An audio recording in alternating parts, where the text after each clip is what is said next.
وہ سارے احکام جو ہیں وہ دے دیے گئے ہیں جو یہاں پر خلافت الہیہ کے لیے، خلافت الہیہ کے قیام کے لیے ضروری ہے۔ تو اس لحاظ سے یہ اس سورہ کو پڑھنا بھی ہم نے ایسے ہی ہے کہ جس طرح کہ اللہ تعالیٰ ہمیں بتا رہے ہیں کہ ہمیں اس زمین پر رہنا کیسے، اور ہمارا مرتبہ اور مقام کیا ہے، اور اللہ تعالیٰ کے ساتھ ہمارا تعلق کیا ہے۔ تو یہ تین موضوعات جو ہے نا یہ بنیادی اہمیت رکھتے، یعنی اللہ تعالیٰ کے ساتھ میرا تعلق، میرا اس زمین پر مقام اور مرتبہ اور ذمہ داری، اور تیسرا یہ کہ اس ذمہ داری کو ادا کیسے کرنا ہے۔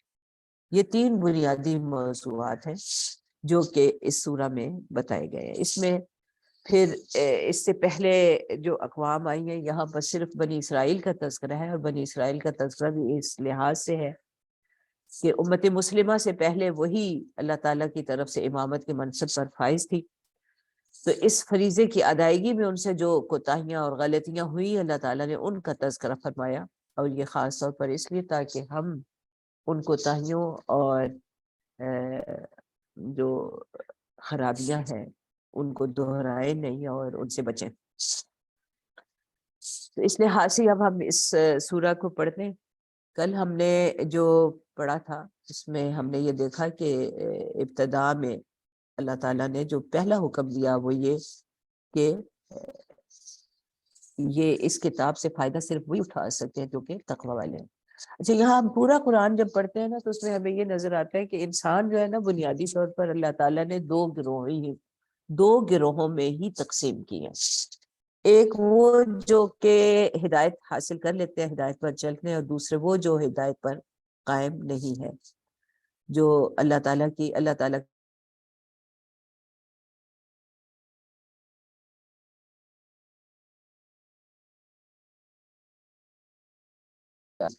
یحرف الشیطان۔ اور جس طرح سورہ فاتحہ میں ہم نے پڑھا کہ وہاں بھی دو ہی قسم کے لوگوں کا ذکر ہوا، ایک وہ جن پر انعام ہوا اور ایک وہ جن پر انعام نہیں ہوا۔ یہاں پر بھی ہم دیکھتے ہیں کہ پہلے بات جو کی گئی ہے ہدی للمتقین، اور متقین کی صفات بتائی گئی، اور اس میں بنیادی صفت تو ایمان بالغیب ہے اور پھر اس کا اظہار ہے۔ تو جتنا یہ اہم ہے کہ دل جو ہے وہ مومن ہو، ایمان لے آئے، اتنا ہی یہ ضروری ہے کہ جوارے سے اس کا اظہار کیا جائے۔ یعنی سب سے پہلا مطالبہ جو ہوتا ہے ایمان لانے کے بعد وہ اقامت صلاۃ کا ہے۔ اس سلسلے میں ضروری تفصیل ہم کل پڑھ چکے ہیں۔ تو یعنی جو لوگ یہ سمجھتے ہیں نا کہ دل کی پاکیزگی کافی ہے، یہ ابتدا ہی میں اس چیز کو واضح کر دیا گیا کہ صرف دل کی پاکیزگی مطلوب نہیں ہے، بلکہ جوارے سے اس کا ثبوت مہیا کرنا بھی اہم اور ضروری ہے۔ اور اس میں سب سے اہم جو ہے وہ صلاۃ کا رزق ہے، اور دوسرا یہ کہ تم اپنی صلاحیتیں، اپنے اوقات اور اپنے اموال جو ہے جو اللہ تعالیٰ نے تمہیں دیے، یعنی ایک تو اس میں دو یقین رکھنے ضروری ہے کہ یہ اللہ نے دیے، اور دوسرے وہ خرچ بھی پھر اسی طرح کیے جائیں جیسے کہ اللہ نے ان کا حکم دیا ہے۔ اور یہ یقین بھی رکھنا ضروری ہے کہ اللہ تعالیٰ نے پہلی کتابیں بھی نازل کی، اور یہ کتاب کوئی پہلی دفعہ نازل نہیں ہوئی، بلکہ اسی وہی تسلسل ہے جو اللہ تعالیٰ نے حضرت آدم علیہ السلام سے لے نبی صلی اللہ علیہ وسلم تک جاری رکھا۔ انبیاء علیہ السلام آتے رہے، اللہ تعالیٰ کی طرف سے ہدایات انسانوں کو ملتی رہی، اور جو ان کو قبول کرتے ہیں وہی مفلحون ہے۔ فلاح کا لفظ جو ہے بنیادی طور پر اس معنوں میں استعمال ہوتا ہے کہ ایک بیج کسی نے زمین میں ڈالا، اس کی پرورش کی، اس کی حفاظت کی، اس کی آبیاری کی، اور پھر حتیٰ کہ وہ کومپل بنا، پھر وہ تناور درخت بن گیا یا بڑا پودا بن گیا، اور اس میں سے انسان نے فصل حاصل کی۔ تو جب وہ فصل حاصل ہو جاتی ہے اس کو کہتے ہیں کہ فلاحین کہتے ہیں کسانوں کو، تو یعنی یہ اب کامیاب ہو گیا، اس کی فصل جو ہے وہ کامیاب ہو گئی۔ تو یہ زمین پر ہمارا وجود جو ہے وہ بھی کچھ اسی طرح ہے کہ ہمیں اپنی اس زندگی میں جو کچھ بھی پیش آتا ہے اس کو اس طرح سنوارنا اور گزارنا ہے کہ جب ہم اپنی منزل تک پہنچے تو وہاں کامیاب ٹھہرے، کہ وہ بھرپور فصل ہمیں مل جائے جس کا وعدہ کیا گیا۔ اچھا، یہ تو پہلا گروہ ہو گیا۔ دوسرا گروہ وہ ہے جو کہ ان الذین کفروا، جو لوگوں نے انکار کر دیا۔ اب یہ دو قسم کے گروہ ہیں۔ ایک وہ، اب یہاں پر ان دونوں کو الگ الگ ذکر کیا گیا ہے کہ ایک وہ ہے کہ جنہوں نے اپنے تمام جو اللہ تعالیٰ نے سیکھنے اور سمجھنے کی صلاحیتیں دی ہیں ان پر بالکل قفل لگا رکھے ہیں، ان کو بندی کر دیا، اور وہ اپنے خول میں اس طرح بند ہے کہ کسی دوسرے کی بات سننے کو تیار نہیں ہے۔ یہاں پہ پہلا تذکرہ انہی لوگوں کا ہے، ان الذین کفروا، بے شک وہ لوگ جنہوں نے انکار کیا، سواء علیہم اانذرتہم ام لم تنذرہم لا یؤمنون، برابر ہے آپ انہیں ڈرائیں یا نہ ڈرائیں، وہ ایمان لانے والے نہیں ہیں۔ اور وہ کیوں ایمان نہیں لاتے؟ اس لیے کہ ختم اللہ علی قلوبہم، اللہ نے ان کے دلوں پر مہر لگا دی، وعلی سمعہم، اور ان کے کانوں پر بھی، وعلی ابصارہم غشاوہ، اور ان کی آنکھوں پر پردہ ہے۔ اب یہاں پر جو اللہ نے اپنی طرف اس بات کو منسوب کیا کہ اللہ نے ان کے دلوں پر مہر لگائی، تو اللہ تعالیٰ نے قرآن میں یہ بات واضح بتائی ہے کہ یہ کوئی اللہ تعالیٰ کی رینڈم سلیکشن نہیں ہے کہ کس کو ایمان دینا ہے اور کس کو نہیں دینا، بلکہ یہ انسان کی اپنی طلب پر ہے۔ انسان اگر ہدایت کا طلبگار ہوگا، اس کو ہدایت نصیب ہو جائے گی، اور اگر وہ اس کا طلبگار نہیں ہوگا تو نہیں ملے گی۔ ہدایت ایک ایسی نعمت ہے جو طلب کے بغیر نہیں ملتی۔ تو جو طلب ہی نہیں کرتا تو گویا کہ پھر اس کے دلوں پر مہر لگ گئی، اس کے کانوں پر بھی سماج جو ہے وہ بھی گویا کہ وہ سونی نہیں رہا، اور اس کی آنکھوں پر پردے پڑ گئے۔ اب چونکہ اس نے زندگی اسی طرح گزاری تو وَلَهُمْ عَذَابٌ عَظِيمٌ، تو جب وہ اللہ کے پاس پہنچے گا تو وہاں پر اس کے لیے عذاب عظیم ہو۔ دوسری قسم کے وہ لوگ ہیں، یہ بھی ایمان قبول کرنے والے نہیں ہیں، وَمِنَ النَّاسِ مَن يَقُولُ آمَنَّا بِاللَّهِ وَبِالْيَوْمِ الْآخِرِ وَمَا هُمْ بِمُؤْمِنِينَ، انسانوں میں سے کوئی ایسے ہیں جو کہ زبان سے تو کہتے ہیں، یہ یقول جو ہے یہ زبان سے کہنے کی بات ہے، اعلان کی بات ہے، اور وہ زبان سے تو یہ کہتے ہیں کہ آمنا باللہ، کہ ہم ایمان لائے اللہ پر، وبالیوم الآخر، اور آخرت کے دن پر، وما ہم بمؤمنین، اور اللہ تعالیٰ ان کے ایمان کو قبول نہیں کر رہے، اللہ تعالیٰ کہہ رہے کہ وہ ایمان نہیں لائے۔ اب یہاں پر یہ سوچنے کی بات ہے، یعنی اگلی آیات جو ہے وہ اسی طرف توجہ دلاتی ہے کہ ایسے لوگ شامل نہ ہونا جو ایمان کا صرف زبانی دعویٰ کرتے ہیں، بلکہ یہ دیکھنا کہ کس طرح اپنے آپ کو، اپنے ایمان کو بچانا ہے، اپنے ایمان کو ٹھیک رکھنا ہے۔ اب ان کی کیا بتائی گئی کہ یخادعون اللہ، وہ اللہ کو دھوکہ دیتے، دھوکہ دینے کی کوشش کرتے ہیں، والذین آمنوا، اور ان لوگوں کو بھی جو ایمان لائے، یعنی یہ جو ایمان کا دعویٰ ان کا ہے، یہ اللہ اور اللہ کے بندوں کو یا اہل ایمان کو دھوکہ دینے کے لیے، کہ بظاہر وہ یعنی یہ ظاہر کرنے کی کوشش کرتے ہیں یا یقین دلانے کی کوشش کرتے ہیں کہ ہم تو ایمان والے ہیں اور ایمان لانے والوں کے گروہ میں شامل ہونے کی کوشش کر رہے ہیں۔ اللہ تعالیٰ یہ فرماتے ہیں کہ جو دل میں ان کے ایمان نہیں اترا تو ان کی اب یہ لوگ وہ ہیں جو ظاہری اعمال کر رہے ہیں، نمازوں میں بھی شریک ہوں گے، ہو سکتا ہے صدقات بھی دے دیتے ہوں، یا اس طرح کے جو بھی ظاہری معاملات ہیں وہ تو وہ کر رہے ہیں، لیکن ان کے دل میں ایمان نہیں اترا، اور اللہ تعالیٰ ان کے بارے میں یہ فرما رہے ہیں کہ وہ لوگ دھوکہ دینے کی کوشش کر رہے ہیں۔ وما یخدعون الا انفسهم، اللہ تعالیٰ یہ فرماتے ہیں کہ وہ دراصل بس صرف اپنے آپ کا دیتے ہیں، وما یشعرون، لیکن انہیں خود اس بات کا شعور ہی نہیں ہے، یعنی انہیں یہ سمجھ ہی نہیں آ رہی کہ ایمان جو ہے اس کا دل میں اترنا جو ہے وہ کتنا اہم ہے اور اسے کیسے اتارا جا سکتا ہے۔ فی قلوبہم مرض، ان کے دلوں میں مرض ہے، اور یہاں پہ کون سا مرض ہے؟ یہ نفاق کا مرض ہے۔ منافقت کہتے ہی اس کو ہے کہ جب ایک دونوں اینڈز میں سوراخ ہے، ایک طرف اندر جاتی ہے اور دوسری طرف سے نکل جاتی ہے، اس لیے نفق جو ہے وہ سرنگ کے لیے بھی بولا جاتا ہے، جس میں کسی بھی بڑی چیز کے اندر یعنی دونوں طرف ایک سوراخ ہے، ایک طرف سے داخل ہوا جاتا ہے، دوسری طرف سے نکلا جاتا ہے۔ تو اللہ تعالیٰ فرماتے ہیں کہ کیونکہ یہ نفاق کا مرض ان کے دلوں میں جڑ پکڑ چکا ہے، فزادہم اللہ مرضا، پس اللہ ان کے مرض کو اور بڑھا دیتا ہے، وَلَهُمْ عَذَابٌ علیم، اور ان کے لیے بڑا تکلیف دہ عذاب۔ اب یہاں پر آپ دیکھیے کہ جن لوگوں نے کلیتاً انکار کیا ان کے لیے بھی عذاب عظیم، اور یہاں پہ عذاب علیم، یعنی دونوں کے لیے کوئی گویا کہ اللہ تعالیٰ کا معاملہ جو ہے وہ ایک ہی سا ہے۔ اللہ تعالیٰ اس گروہ کو بھی جو زبانی ایمان کا دعوے دار ہے اور وہ جو سرے سے انکار کرتا ہے، اللہ کے ہاں ان کا معاملہ جو ہے وہ کم و بیش یکساں ہے۔ بلکہ قرآن میں دوسری جگہ سے ہمیں یہ معلوم ہوتا ہے کہ منافقین جو ہے وہ کفار سے بھی نچلے درجے میں ہوں گے جہنم۔ اللہ یہاں پہ یہ فرما رہے ہیں کہ وہ عذاب علیم سے کیوں دوچار ہوں گے، بما کانوا یکذبون، کیونکہ وہ جھوٹ بولتے تھے، ان کا دعوی ایمان جھوٹا تھا۔ وَإِذَا قِيلَ لَهُمْ، اور جب ان سے کہا جاتا ہے لا تفسدوا فی الارض، کہ زمین میں فساد نہ برپا کرو، قالوا انما نحن مصلحون، تو وہ کہتے ہیں کہ ہم تو اصلاح کرنے والے ہیں۔ الا انہم هم المفسدون ولکن لا یشعرون، اللہ جب کہا جاتا ہے تو یہ یعنی تم الرٹ رہنا، ان سے تم ہوشیار رہنا، انہم هم المفسدون، کہ بے شک وہی مفسد ہے، ولکن لا یشعرون، لیکن انہیں اس بات کا شعور ہی نہیں ہے، انہیں سمجھ ہی نہیں ہے کہ وہ زمین پر کتنا بڑا فساد برپا کر رہے ہیں۔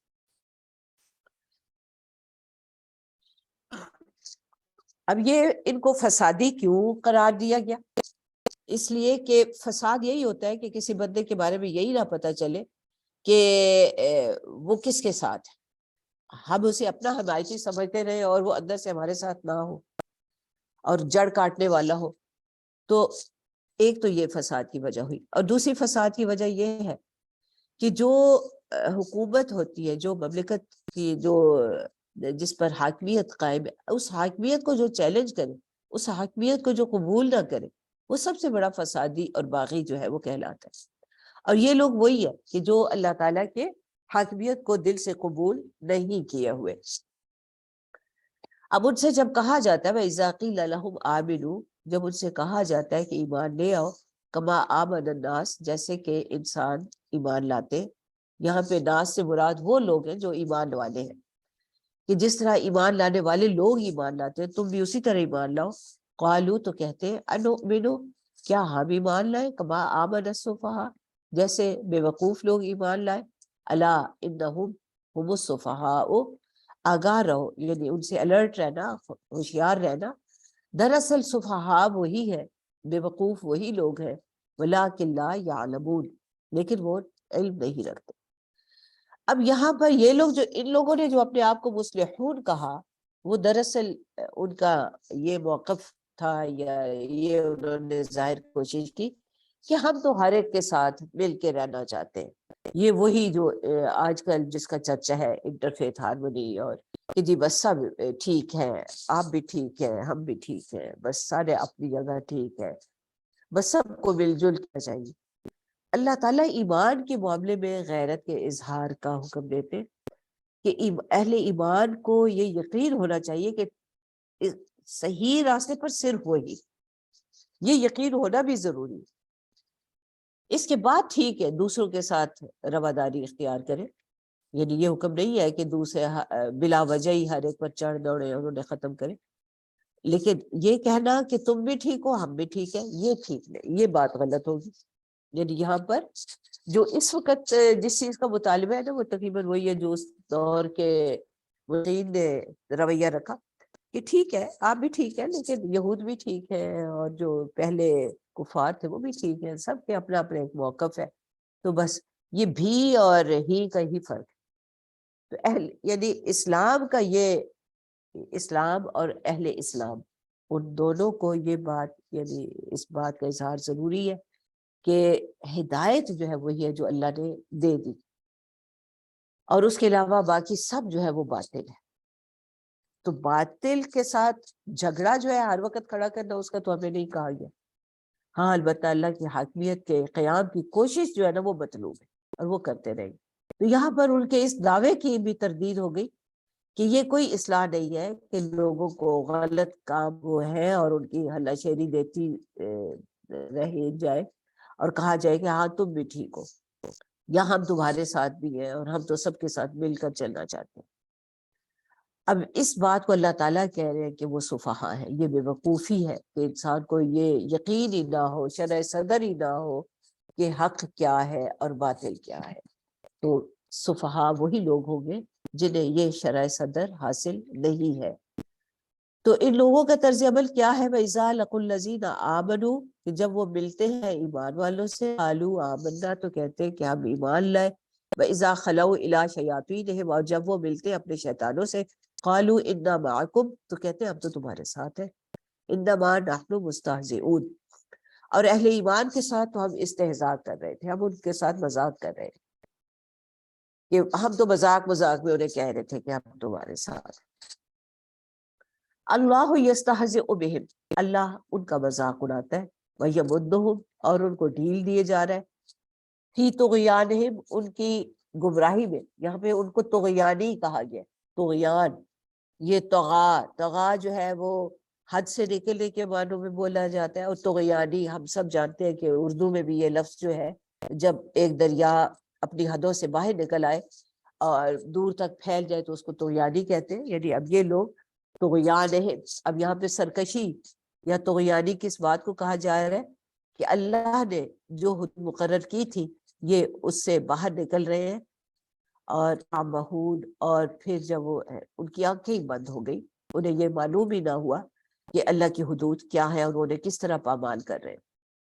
اولئک الذین اشتروا الضلالۃ بالہدیٰ، یہ وہ لوگ ہیں جنہوں نے ہدایت کے بدلے گمراہی کو خرید لیا، فما ربحت تجارتہم، بس ان کی تجارت انہیں کوئی نفع نہیں دیتی، کوئی نفع نہیں انہیں پہنچا، وما کانوا مہتدین، اور نہ ہی وہ ہدایت پانے والے ہیں۔ اب یہاں پر یہ پوری زندگی جو ہے یہ گویا کہ ایک تجارت ہے، اور قرآن بار بار اسی طرف توجہ دلاتا ہے کہ یہاں کا ہر لمحہ اور ہر صلاحیت اور ہر مال جو تمہیں ملا ہوا ہے اس کو تم انویسٹ کر رہے ہو، وہ تم کہیں پر اس کو جمع کر رہے ہو تاکہ تمہیں اس کے بدلے میں کوئی بڑا نفع حاصل ہو۔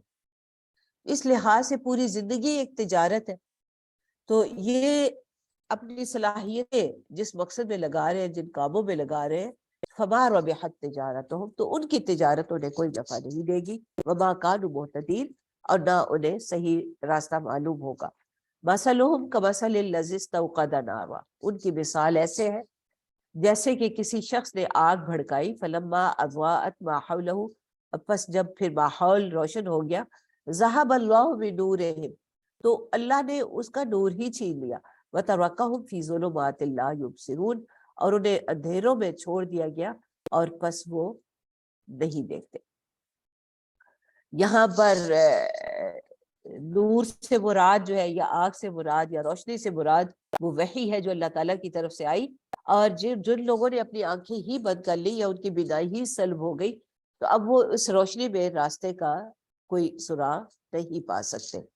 اللہ تعالیٰ ان کے لیے مزید فرماتے ہیں، بکم عمی فہم لا یرجعون، وہ بہرے ہیں، گونگے ہیں، اندھے ہیں، بس وہ حق کی طرف لوٹ کر نہیں آتے، انہیں سمجھ ہی نہیں آتی کہ حق کیا ہے۔ او کصیب من السماء، یہ دوسرا حال ہے، یعنی ایک مثال تو ہے کہ روشنی ہوئی، جن لوگوں کی بینائی سلب ہو گئی اب انہیں اس روشنی سے کوئی فائدہ نہ پہنچا، تو دوسری مثال یہاں پر دی جا رہی ہے، او کصیب من السماء، یا جیسے کہ آسمان سے بارش ہوئی، فیہ ظلمات و رعد و برق، اب جب سے گہری بارش ہو رہی ہو، گھنے بادل ہو تو اندھیرا چھاتا ہے، بادلوں کی کڑک ہوتی ہے اور بجلی چمکتی ہے۔ یجعلون اصابعہم، بس وہ ڈال لیتے ہیں اپنی انگلیاں، فی آذانہم، اپنے کانوں میں، من الصواعق، وہ جو بادل کی گرج ہے اس سے ڈر کے مارے وہ اپنے انگلیاں کانوں میں ڈال لیتے ہیں، حذر الموت، گویا کہ انہیں موت سے ڈر لگ رہا ہے۔ واللہ محیط بالکافرین، اور اللہ نے کافروں کو گھیرا ہوا ہے۔ اب یہاں اس مثال سے جو مراد ہے کہ آسمان سے بارش جو ہے یہ تو وحی ہے جو کہ آسمان سے آ رہی ہے، اب جب آتی ہے تو اس میں آزمائشیں، ظلمات جو ہے یہ آزمائشیں ہیں، وحی کو جب قبول کیا جاتا ہے، ایمان کو قبول کیا جاتا ہے تو امتحان ضرور ہوتا ہے ان لوگوں کا جو ایمان لانے کا دعویٰ کرتے ہیں کہ وہ اس پر قائم رہتے ہیں یا نہیں رہتے، تو چنانچہ وہ کبھی ان پر کچھ مشکل حالات بھی آتے ہیں، مشکل حالات سے جو کمزور قسم کے ایمان والے لوگ ہوتے ہیں وہ ڈر جاتے ہیں اور وہ ٹھٹک جاتے ہیں اور وہ بدکنے لگتے ہیں، اور گویا کہ انہیں ایسا معلوم ہوتا ہے کہ اگر وہ اس ایمان پر قائم رہے تو ان کی زندگی جو ہے وہ ختم ہو جائے گی. انہیں اپنی جان کا خوف ہوتا ہے, اپنے منافع کا خوف ہوتا ہے. تو ایسے لوگوں کے لیے یہ کہا جا رہا ہے کہ یہ لوگ وہ ہیں کہ ان کو بھی اس بارش سے کوئی فائدہ نہیں پہنچے گا, اس لیے کہ وہ تو ڈر کے مارے بات سننے کو کوئی تیار نہیں, اس بارش سے فائدہ اٹھانے کو تیار نہیں. یکاد البرق یخطف ابصارہم, قریب ہے کہ بجلی ان کی بینائی اچک لے. کلما اضاء لہم مشوا فیہ, جب کبھی روشنی ہوتی ہے وہ تھوڑا بہت اس میں چلتے ہیں. وَإِذَا أَظْلَمَ, اور جب اندھیرا چھاتے علیہم, ان پر قاموا تو کھڑے ہو جاتے ہیں. وَلَوْ شَاءَ اللَّهُ لَذَهَبَ بِسَمْعِهِمْ وَأَبْصَارِهِمْ, اور اگر اللہ چاہتا ہے تو ان کی سماعت اور ان کی بصارت چھین لیتا. ان اللہ علی کل شیء قدیر, بے شک اللہ ہر چیز قدرت رکھتا ہے. یہاں پر یہی بات ہے کہ جب ایمان لانے کے بعد کچھ اس سے فائدہ پہنچے تو وہ اس سے فائدہ اٹھانے کی کوشش کرتے ہیں, تھوڑا بہت چلتے ہیں ساتھ اہل ایمان کے. لیکن اگر کوئی مشکل حالات آئے, کوئی آزمائشیں آئے, تو پھر کھڑے کے کھڑے رہ جاتے ہیں اور اہل ایمان کا ساتھ دینے سے انکار کر دیتے ہیں. اب یہاں یہ جو اگلا رکوع ہے اس میں خاص طور پہ انسان اور اس کے خالق, اس کے ساتھ جو اس کا تعلق ہے اس کا اظہار ہے. اور یہاں پہ اللہ تعالیٰ تمام انسانوں کو خطاب فرمائے.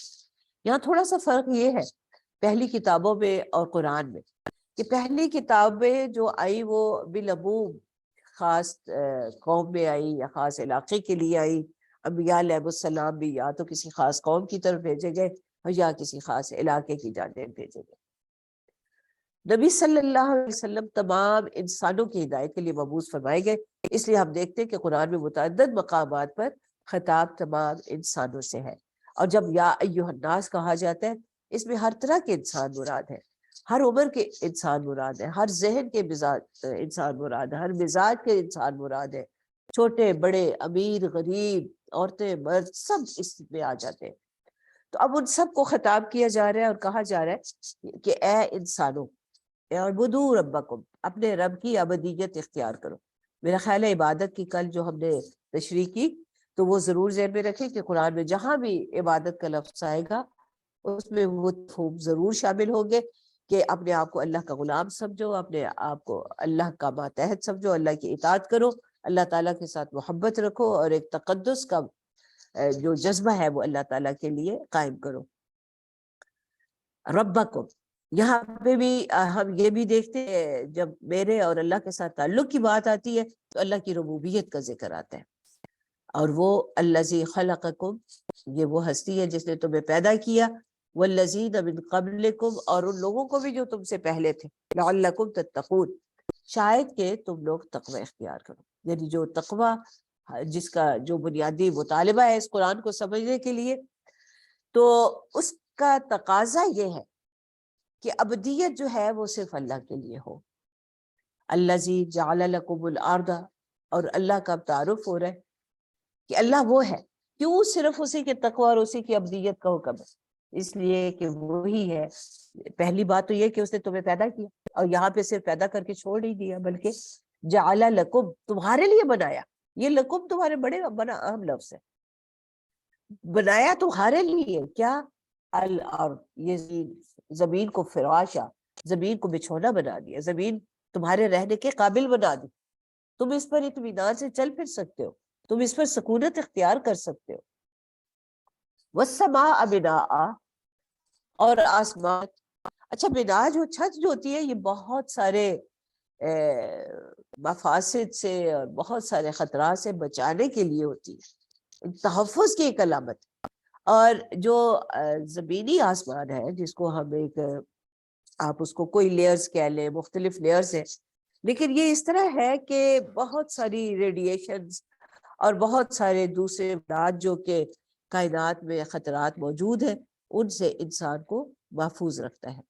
تو یہ اللہ تعالیٰ نے زمین, اہل زمین کی پروٹیکشن کا, ان کی حفاظت کا اتنا زبردست انتظام کر رکھا ہے کہ کائنات کی جو کاسمک ریز ہے, جو ریڈیشنز ہے, یہ زمین جو ہے اس سے محفوظ ہے. اور اس میں اگر ذرا برابر بھی رخنہ پیدا ہو جائے تو اس زمین پر حد جو ہے وہ بالکل ختم ہو جائے. اس لیے اللہ تعالیٰ بہت جگہوں پہ آسمان کی اس صفت کا بھی یا اس نعمت کا بھی ذکر فرماتے ہیں. والسماء بناء وانزل من السماء ماء. پھر زمین پر زندگی کو برقرار رکھنے کے لیے اللہ تعالیٰ نے پانی نازل کیا. فاخرج به من الثمرات رزقا لكم. تو یہ پانی کی وجہ سے، یعنی ہم یہ سب دیکھتے ہیں کہ پانی حیات کو برقرار رکھنے کے لیے کتنا اہم ہے، کہ اسی کی وجہ سے اس کا جو ہے سلسلہ چلتا ہے رزق کا، رہن سہن کا، سارے معاملات جو ہے کہ ہماری زندگی کا بہت زیادہ دار و مدار پانی پر ہے.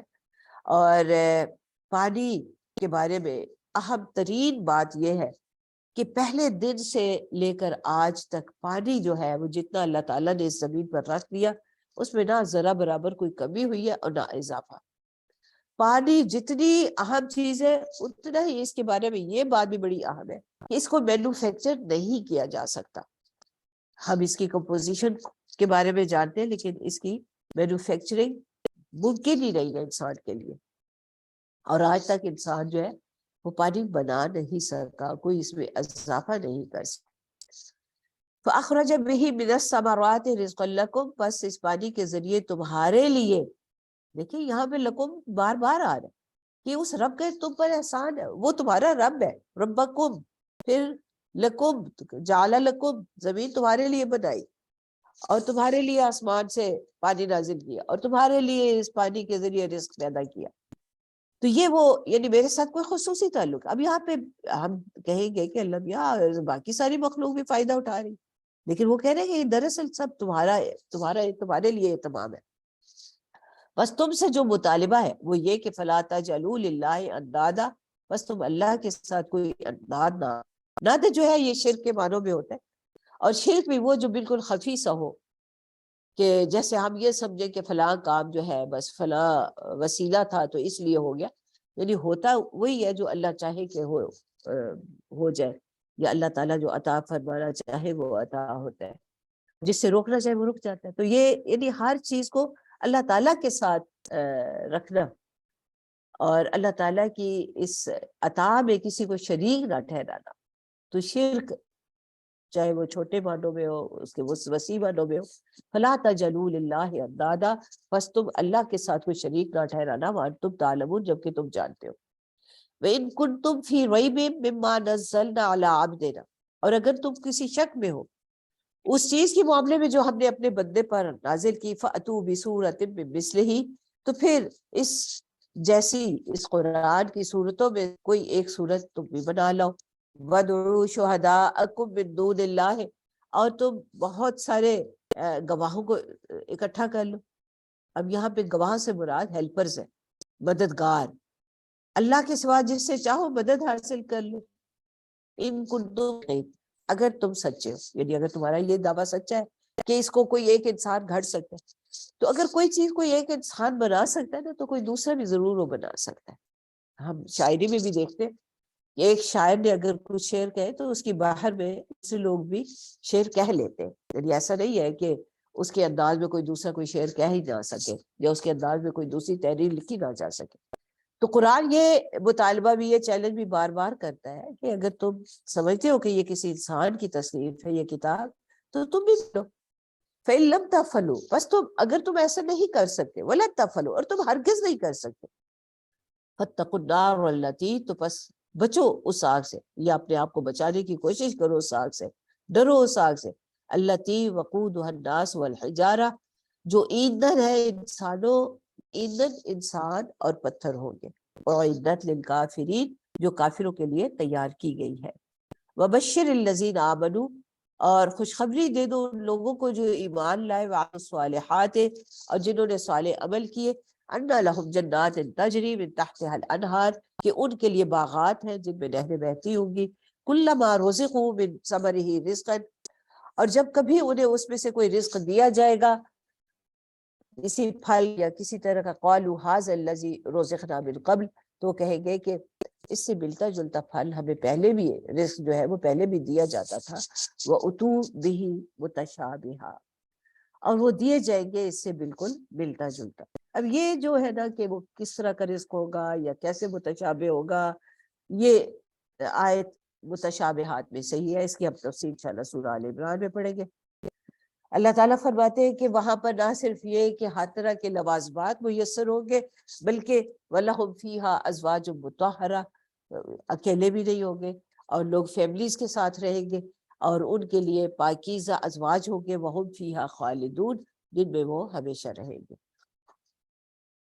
ان اللہ لا یستحیی، اللہ تعالیٰ اس بات سے نہیں شرماتا، ان یضرب مثلا ما بعودۃ، کہ وہ مثال دے مچھر کی، فما فوقہا، یا اس سے بھی کسی کمتر چیز کی۔ اب یہاں پر قرآن جو ہے وہ کبھی مکھی اور کس طرح چھوٹی چیزوں کی بھی مثال دے دیتے ہیں اللہ تعالیٰ۔ اس پر بعض معترضین نے یہ کہا کہ یہ اللہ تعالیٰ کو کیا ضرورت ہے اتنی چھوٹی چھوٹی چیزوں کی مثالیں دینے کی؟ اللہ تعالیٰ فرماتے ہیں کہ اس میں تو کوئی عیب کی بات ہی نہیں ہے، اس میں کوئی شرم کی بات ہی نہیں ہے کہ کوئی بڑا مرتبہ رکھنے والا کسی چھوٹی چیز کی مثال دے۔ بعودہ، مچھر کو بھی اگر حقیقت میں دیکھا جائے تو اس میں اللہ تعالیٰ کی تخلیق کے بے شمار علامتیں، نشانیاں نظر آتی، بلکہ آپ مچھر تو بہت بڑی چیز ہے، بیکٹیریا یا ایک بیکٹیریا تو پھر بھی پورا سیل ہے، آدھے سیل کا وائرس جو ہے اس کے بارے میں بھی اگر اللہ تعالیٰ کہے کہ ذرا دیکھو تو صحیح کہ میں نے کیا بنایا، تو حقیقت یہ ہے کہ اللہ تعالیٰ کی تخلیق جو ہے، ہر تخلیق جو ہے وہ بے مثال ہے۔ فَأَمَّا الَّذِينَ آمَنُوا، پس ایمان والے لوگوں کا تو یہ معاملہ ہے، فَيَعْلَمُونَ، کہ وہ یہ جانتے ہیں، أَنَّهُ الْحَقُّ مِن رَبِّهِمْ، کہ جو کچھ بھی اللہ کی طرف سے آتا ہے وہ حق ہے ان کے رب کی جانب سے۔ اما الذین کفروا، البتہ وہ لوگ جو ماننا ہی نہیں چاہتے یا جنہوں نے کفر کیا، فیقولون، وہ ایسی باتیں کرتے ہیں، ماذا اراد اللہ بہذا مثلا، اللہ کیا چاہتا ہے ایسی مثالیں دینے سے، یضل بہ کثیرا ویہدی بہ کثیرا۔ تو بات یہ ہے کہ ایک ہی بات سے، ایک ہی کلام سے بہت سارے لوگ گمراہ ہو جاتے ہیں اور کچھ بہت سارے لوگ ہدایت بھی پا لیتے ہیں، یعنی یہ ہر شخص کی اپنی طلب کے مطابق ہوگا، جو ہدایت حاصل کرنا چاہے گا اس کو ہدایت مل جائے گی، جو نہیں چاہے گا اس کو نہیں ملے گی۔ وما یضل، گمراہ ہوتا ہے، وما یضل بہ الا الفاسقین، گمراہ وہی ہوگا جو فاسق ہوگا۔ فاسق اس کو کہتے ہیں جو نافرمانی کی روش اختیار کرے اور پھر اس پر ہی چلتا رہے، نافرمانی کی اس کو عادت ہو جائے۔ الذین ینقضون عہد اللہ من بعد میثاقہ، یہ وہ لوگ ہیں جو اللہ کے عہد کو پختہ باندھنے کے بعد نقض کہتے ہیں کاٹ دینا، توڑ دینا، نقض عہد، یہ اس کی مثال اس طرح دی گئی ہے جیسے کوئی سوت کاتے اور کوئی دھاگا ہے، کوئی کپڑا ہے، اس کو ریزہ ریزہ کر دے، اور خاص طور پہ کہا گیا کہ ایک روئی لی اور پھر اس کا دھاگا کاتا، بڑی محنت سے ایک چیز بنائی اور پھر اس کو ٹکڑے ٹکڑے کر دیا۔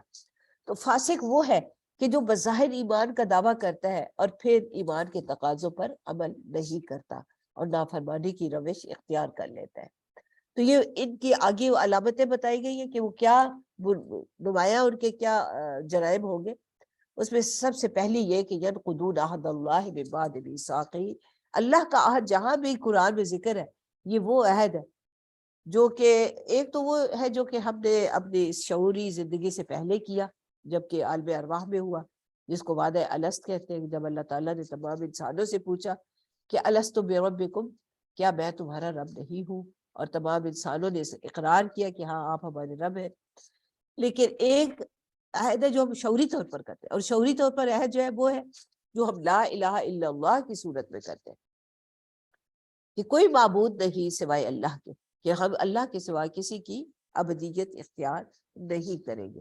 اور پھر جب ہم اللہ کو چھوڑ کر دوسرے قوانین اور دوسرے ضوابط اور دوسرے لوگوں کی اطاعت کرتے تو پھر اس کو کہا جاتا ہے کہ ان لوگوں نے اللہ کے عہد کو توڑ دیا۔ وَيَقْطَعُونَ، اور وہ قطع کرتے ہیں، کاٹتے ہیں، مَا أَمَرَ اللَّهُ بِهِ أَن يُوصَلَ، جس کے بارے میں اللہ نے حکم دیا ہے کہ اس کو جوڑا جائے۔ وَيُفْسِدُونَ فِي الْأَرْضِ، اور زمین میں فساد برپا کرتے ہیں، أُولَٰئِكَ هُمُ الْخَاسِرُونَ۔ اب یہ جو مَا أَمَرَ اللَّهُ بِهِ أَن يُوصَلَ، یہ وہ چیز ہے جس کو صلہ رحمی اس کے بارے میں کہا گیا کہ اللہ نے جن رشتوں کو جوڑنے کا حکم دیا ہے ان کا خیال نہیں رکھتے اور قطع رحمی کرتے ہیں۔ اور فساد کی بات ہم پہلے بھی کر چکے ہیں کہ نیتیں اور ارادے اور عمل جو ہے ان میں یکسانیت نہ ہو، تو یہ سب سے بڑا فساد ہے۔ اور یہ بھی کہ یہ دونوں باتیں جب اللہ کے عہد کی تکمیل نہیں کی جاتی، اللہ کی ابدیت کے علاوہ دوسروں کی ابدیت اختیار کی جاتی ہے، اور صلہ رحمی نہ ہو، تو یہ بھی زمین میں فساد برپا کرنے کے مترادف ہے۔ اولئک هم الخاسرون۔ تو یہ طرز عمل اختیار کرنے والوں کے بارے میں اللہ تعالیٰ کی رولنگ یہ ہے، فیصلہ یہ ہے کہ وہ خسارہ پانے والے۔ کیف تکفرون باللہ، اور تم کیسے اللہ کا انکار کرتے ہو؟ وکنتم امواتا، تم تو مردہ تھے، فاحیاکم، پس اس نے تمہیں زندہ کیا، ثم یمیتکم، پھر وہ تمہیں مار دے گا، ثم یحییکم، پھر تمہیں دوبارہ اٹھائے گا، تمہیں دوبارہ زندگی دے گا، ثم الیہ ترجعون، پھر تم اس کی طرف لوٹائے جاؤ گے۔ یہ دیکھو نا، اپنی حقیقت پر غور کریں۔ زندگی عطا اس نے کی جو جس کو آج ہم زندگی سمجھتے ہیں، اور یہ زندگی وہ چاہے وہ ختم کر دیتا ہے، اور وہ پھر یہ بھی خبر دیتا ہے کہ وہ دوبارہ آئے گا، اور پھر سب کو اکٹھا کیا جائے گا۔ هو الذی خلق لکم، اسی نے تو تمہیں پیدا کیا ہے۔ هو الذی خلق لکم، اب یہاں پر هو الذی خلق، وہی تو ہے جس نے پیدا کیا، لکم، تمہارے لیے، ما فی الارض جميعا، جو کچھ بھی ہے سارا کا سارا۔ اب اس میں بھی اگر ہم دیکھیں تو اس زمین پر ہم نے کیا بنایا، جو کچھ را میٹیریل ہے جس کو استعمال کرتے ہیں اور مختلف چیزیں بناتے ہیں، وہ بھی تو اللہ ہی کی عطا کر دے۔ تو یہاں پر آپ پھر دیکھیے کہ جس طرح پہلے بار بار کہا گیا تھا کہ جو کچھ بنایا تمہارے لیے بنایا، تو یہاں بھی کہہ رہے خلق لکم فی الارض جميعا، اس نے تمہارے لیے بنائی یہ زمین اور یہ زمین کی ساری چیزیں۔ ثم استوى الى السماء، اور پہلے تمہارے لیے زمین میں سارا کچھ اہتمام کیا، تیار کیا، پھر وہ آسمان کی جانب متمکن ہوا، یعنی سارا کنٹرول وہ سنبھالا ہوا ہے اس نے۔ فسواہن سبع سماوات، اور اس نے 7 آسمانوں کا انتظام جو ہے وہ ایسا ٹھیک بنایا اور ایسا اس کو چلا رہا ہے، اس زمین پر تمہاری زندگی جو ہے وہ گزارنا ممکن ہو۔ وَهُوَ بِكُلِّ شَيْءٍ عَلِيمٌ، اور وہ ہر چیز کا علم رکھتا ہے، تخلیق کا علم بھی اور انتظام چلانے کا علم بھی، یعنی ہر معاملہ جو ہے وہ اس کے کنٹرول میں۔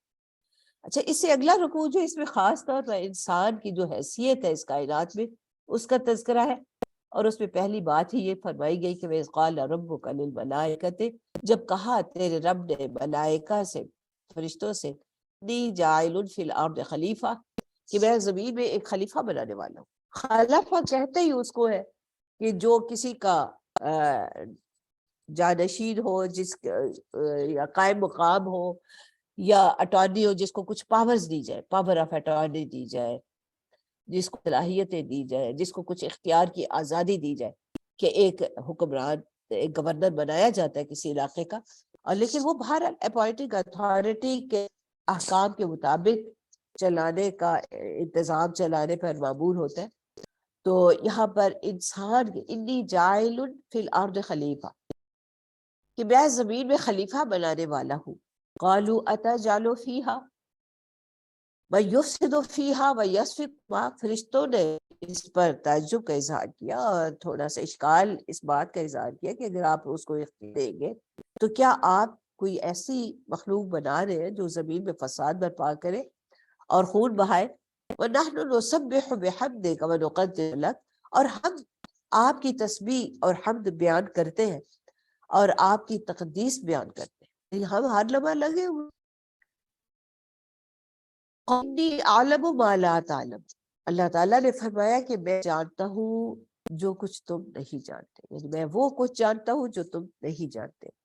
یعنی ایک ایسی مخلوق جس کو اختیار کی آزادی دی جائے گی اور وہ اپنے اختیار کو میری ہدایات کے مطابق اختیار کرے گی، تو وہ تو پھر ملائکہ سے بھی اشرف ہو جائے گی۔ اب پھر انسان کو جو خاص صلاحیت دی گئی سیکھنے کی اور فیصلہ کرنے کی، اب آگے اس کا تذکرہ ہے۔ وَعَلَّمَ آدَمَ الْأَسْمَاءَ كُلَّهَا، اور آدم جو سب سے پہلے انسان بنائے گئے انہیں ہر طرح کے اسماء کی تعلیم دی گئی۔ ثُمَّ عَرَضَهُمْ عَلَى الْمَلَائِكَةِ، پس پھر انہیں ملائکہ کے سامنے پیش کیا گیا۔ فقال، یعنی گویا کہ ان کی صفات کا، ان کی صلاحیتوں کا مظاہرہ ہوا۔ فقال انبئونی باسماء ہؤلاء ان کنتم صادقین. پھر اللہ تعالیٰ نے اس جو بھی فرشتوں کے سامنے کہا کہ تم مجھے ان ناموں کی خبر دو اگر تمہیں معلوم ہے. قالوا سبحانک لا علم لنا الا ما علمتنا. فرشتے کہنے لگے کہ پاک ہے آپ کی ذات، ہمیں تو کچھ معلوم نہیں بس اتنا ہی جتنا آپ ہمیں سکھائے. انک انت العلیم الحکیم، بے شک علیم اور حکیم تو آپ ہی ہے. اب یہاں پر فرشتوں کی بنیادی جو خصوصیت ہے وہ یہی ہے کہ ان کو جس بات کا حکم دیا جاتا ہے وہ بس اسے وہی کرتے ہیں، اور ان کو جتنا علم دیا جاتا ہے بس انہیں اتنا ہی علم ہوتا ہے. ان میں یہ اللہ تعالیٰ نے صلاحیت رکھی ہی نہیں کہ وہ اپنی مرضی کے خلاف، یعنی کوئی ان کی مرضی ہو اور اس مرضی کا کوئی اظہار کرے، یا ان میں کوئی یہ جذبہ ہو کہ وہ زیادہ سے زیادہ علم حاصل کرے یا علم میں اضافہ کرے کوئی، یا کوئی اور باتیں جو ہے وہ جاننے کی کوشش کرے. یہ صلاحیتیں علم حاصل کرنے کی، علم سے اخذ کرنے کی اور فیصلے کرنے کی، یہ اللہ تعالیٰ نے انسان ہی کو عطا کی. تو یہ اسی کا یہاں پہ موازنہ ہوا. قال یا آدم انبئہم باسمائہم. پھر اللہ تعالیٰ نے آدم علیہ السلام سے کہا کہ ان لوگوں کو ان ناموں کی خبر دو. فلما انبأ باسمائہم. بس جب ان کو خبر دی، بتا دیے گئے ان کے نام. قال الم اقل. تو اللہ تعالیٰ نے فرمایا کیا میں نے تم سے نہیں کہا انی عالم غیب السماوات والارض، کہ میں آسمانوں اور زمین کے غیب کو جاننے والا ہوں. وعالم ما تبدون وما کنتم تکتمون. اور میں جانتا ہوں جو کچھ تم ظاہر کرتے ہو اور جو کچھ چھپاتے ہو. وَإِذْ قُلْنَا لِلْمَلَائِكَةِ اسْجُدُوا لِآدَمَ فَسَجَدُوا إِلَّا إِبْلِيسَ. اور پھر اللہ تعالیٰ نے حکم دیا تمام فرشتوں کو، اور یہاں پہ یعنی اس وقت کائنات میں جو کچھ بھی تھا سب کو، کہ وہ آدم کو سجدہ کرے، پس سب نے سجدہ کیا سوائے ابلیس کے. ابا، اس نے انکار کیا. واستکبر، اور تکبر کیا. وکان من الکافرین، اور وہ کافروں میں سے ہو گیا. وقلنا یا آدم اسکن انت وزوجک الجنت. اور ہم نے کہا کہ اے آدم سکونت اختیار کرو تم اور تمہاری بیوی جنت میں.